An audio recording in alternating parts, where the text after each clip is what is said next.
Praise the Lord, जय मसीह की। खुदा परमेश्वर के नाम में आपका एक बार फिर स्वागत करता हूं। परमेश्वर पिता के वचन से अगर कल हमने जो देखा था तो वो था मूसा के बारे में, उसी बारे में आगे बात करेंगे। यहाँ इस प्रकार लिखा है, उसके निर्गमन उसके 3रे अध्याय और उसकी पहली आयत से लिखा है, मूसा अपने ससुर यित्रो नाम मिद्यान के याजक की भेड़ बकरियों को चराता था। वचन में साफ लिखा हुआ है कि कहाँ रहता था मूसा? मिद्यान में अपने ससुर की भेड़ बकरियों को चराता हुआ। और लिखा है कि उनको चराते चराते एक दिन का बात ऐसी होती है, दूसरे आयत में लिखा, और परमेश्वर के दूत ने एक कटीली झाड़ी के बीच आग की लौ में उसको दर्शन दिया।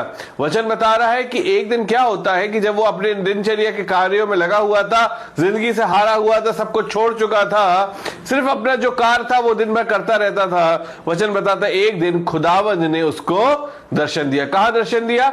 एक झाड़ी उसको दिखाई थी जिसमें आग लगी थी, जल रही थी लेकिन भस्म नहीं हो रही थी। ऐसी एक आग जली हुई झाड़ी में परमेश्वर ने उसे दर्शन दिया और मूसा ने सोचा कि मैं उधर फिर के इस बड़े अजंबे को देखूंगा कि वो झाड़ी क्यों नहीं जल जाती। लिखा उसके आगे लिखा है 4ठी आयत में, जब यहोवा ने देखा कि मूसा देखने को मुड़ा चला आता है, तब परमेश्वर ने झाड़ी के बीच से पुकारा कि हे मूसा, हे मूसा। मूसा ने कहा, क्या आज्ञा? उसने कहा, इधर पास मत आ और अपने पांव से जूतियों को उतार दे, क्योंकि जिस स्थान पर तू खड़ा है वह पवित्र भूमि है। परमेश्वर वचन यहाँ पे मूसा से कहने लगा, परमेश्वर के शब्द मूसा से कहने लगे यहाँ पर तू मत आ जब तक तू अपने पैरों की जूती को नहीं निकाल लेता। मैं सोचने लगा खुदावंद क्या हो गया, शायद टाइल्स वाली जगह थी, क्या जगह थी ऐसी कि मना करने लगे कि यहाँ पे नहीं आना है। परमेश्वर ने कहा ये एक पवित्र स्थान है और पवित्र स्थान में आने से पहले जरूरत है कि हम जूतियों को उतार दें। क्या होता है जूतियों को अगर पवित्र स्थान में लेके आएंगे? क्योंकि जूतियां वो चीज होती हैं जिसमें हमारी गंदगी सब लग जाती है। जब हम वॉक करते हैं, जब चलते हैं तो हमारे पैर में तो गंदगी नहीं लगती, हमारे शरीर में तो गंदगी नहीं लगती है, लेकिन हमारी जूतियों में गंदगी लग जाती है। खुदावंद चाहता है कि हम जूतियां उतारें, न केवल पैर की बल्कि कई बार हमारे मनों में भी जूतियां चढ़ी रहती हैं। हम ईर्ष्या करते हैं लोगों से, हम बैरभाव रखते हैं, हम जलन रखते हैं और उसकी वजह से कई बार हम खुदा से दूर हो जाते हैं। बहुत से लोग चर्च से जाना छोड़ देते, क्यों? क्योंकि आपस में एक दूसरे से नहीं बनती है। बहुत से लोग लोगों से मुलाकात करना छोड़ देते हैं, खुदा के खादिमों से मिलना छोड़ देते, क्यों? क्योंकि आपस में बनती नहीं है, दिल में बैर है, ईर्ष्या है, वैर भाव है और इस चक्कर में हम परमेश्वर के भवन को ही छोड़ देते हैं, क्योंकि मन की जूतियां उतार नहीं पा रहे हैंगे। बाकी कहीं जाना होगा, पार्टी में जाना होगा, शादी में जाना होगा, वहां कोई दिक्कत नहीं है, लेकिन सबसे बड़ी दिक्कत कहां आ जाती है पैर की जूती उतारने में? परमेश्वर के भवन में। क्यों? क्योंकि पैर की जूती दिखाती है हमारे पुराने मनुष्य तत्व को। जब तक हम पुरानी बातों को छोड़ेंगे नहीं, हम नए बातों को कैसे अपनाएंगे? परमेश्वर चाहता था कि मूसा तू अपनी पुरानी बातों को छोड़ दे। मैं सोचने लगा खुदावन 40 साल पहले ये इंसान मिद्यान में आया, तुझे 40 साल इसको क्यों इंतजार कराया अपनी बात करने के लिए? क्या 40 साल से तेरी कौम का करहाना, उनका चिल्लाना तुझे सुनाई नहीं दे रहा था? तो वचन ने मुझे, परमेश्वर ने मुझे बताया कि उसको सुनाई तो दे रहा था, पर 40 साल तक परमेश्वर मूसा को नम्र कर रहा था।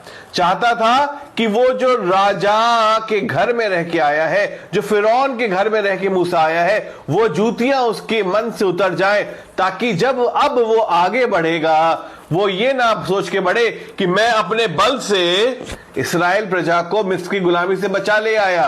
वो ये ना सोच के बढ़े कि मेरी सामर्थ्य में मैं इस्राएल प्रजा को बचा के ले आ सकता हूं, बल्कि ये जान के बढ़े कि मैं नहीं, मेरा परमेश्वर सामर्थी है। अगर आज आप और हम कोई जूतियां चढ़ा के अपने जीवन में बैठे हुए हैं, कोई ऐसी बातें जो हमको रोक रही हैं खुदावंद की पहचान में, तो मैं चाहूंगा उन जूतियों को उतार दे और खुदावंद का कार्य जो उसने आपको और हमको सौंपा उसको ले लें। खुदा के लोगों, अपने मन से जूती उतारना ज्यादा जरूरी है। अपने मन में चढ़ी हुई एक दूसरे से घृणा की, बैरभाव की, ईर्ष्या की जूतियां उतारना जरूरी है, क्योंकि जब तक ये सब हमारे जीवन में चढ़ी रहेंगी, जब तक हमारा पुरानी बातें और घमंड हमारे दिल में चढ़ा रहेगा, हम सोचते रहेंगे कि हम कौन हैं, हम क्या हैं, और जब तक ऐसी जूतियां चढ़ी रहेगी हम खुदावंद के लायक नहीं है। खुदा के लोगों, जिसने अपनी जूतियां नहीं उतारी, हम सब नबूकदनेस्सर राजा के बारे में जानते हैं। नबूकदनेस्सर राजा ने कहा, ये बड़ा बाबुल किसने बनाया है? मैंने अपनी सामर्थ्य से और अपने वैभव से, अपनी बुद्धि से बनाया है। उसकी जूती जब सर पे ज्यादा चढ़ गई उसके, खुदा ने उसको मनुष्यों में से निकलवा के जानवरों के बीच में पहुंचा दिया। और जब तक 7 काल ना बीते और उसने ये जान नहीं लिया कि जमीन और आसमान का बनाने वाला सिर्फ खुदावंद परमेश्वर है, जब तक उसके सर पे चढ़ी हुई जूती ना उतर गई, उसको उसका राज दोबारा नहीं मिला। खुदावंद आज आपके लिए भी चाहता है कि अगर हमारे जीवन में किसी तरह की भी जूती चढ़ी हुई है, आज उसको उतार दे और परमेश्वर हमको इस्तेमाल करेगा। आइए हम अपने सरों को झुकाए और प्रार्थना करें। खुदावंद परमेश्वर, धन्यवाद देते हैं इन लोगों के लिए खुदावंद, जिन्होंने आज बड़े विश्वास के साथ तेरे वचन को सुना है। चाहते खुदा यीशु मसीह हमारे दिलों की जो जूतियां, जो हमारे दिल में खुदा यीशु मसीह बातें ऐसी हैं जो हमें खुदावंद कई बार तेरी पहचान से रोकती हैं।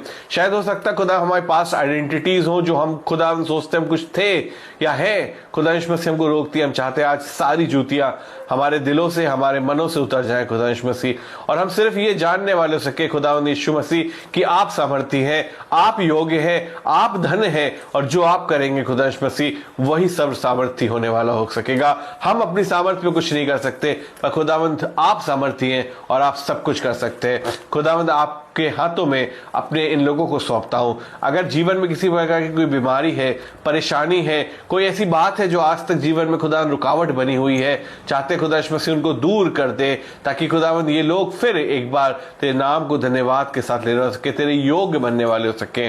खुदावंद परमेश्वर तेरे प्रिय पुत्र प्रभु यीशु मसीह के नाम में इस प्रार्थना मांगते हैं, आमीन। अगर आप इन वचनों के द्वारा ब्लेस हो रहे हैं और आप चाहते हैं कि दूसरे भी आशीष पाए, तो जरूर से शेयर करें, ताकि परमेश्वर वचन नित्य बढ़ता चला जाए। Praise the Lord. खुदा में इसी प्रकार बने रहें, आमीन।